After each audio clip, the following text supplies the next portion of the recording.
कर्पूरगौरं करुणावतारं संसारसारं भुजगेन्द्रहारं सदा वसन्तं विद्यारविन्दे भवं भवानी सहितं नमामि मन्दारमाला कलितालकाये कपालमालाङ्कितसुन्दराय दिगम्बराय च दिगम्बराय नमः शिवाय च नमः शिवाय कालिंगोकांगण मंदिर चरण डोळ्यान पाहिन रूप तुझे प्रेमे अलिंगिन आनंद पूजिन भावे ओवाळीन म्हणे मला त्वमेव माता पिता त्वमेव बंधुच सखा त्वमेव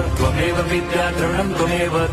सर्वं मम देव कायेन वाचा मनसेन्द्रियैर्वा बुद्ध्यात्मना वा प्रकृति स्वभावात् करोमि यद्यत् सकलं परस्मै नारायणायति समर्पयामि अच्युतं केशवं राम नारायणं कृष्णदामोदरं वासुदेवं हरिं श्रीधरं माधवं गोपिका वल्लभं जानकी नायकं रामचन्द्रं भजे।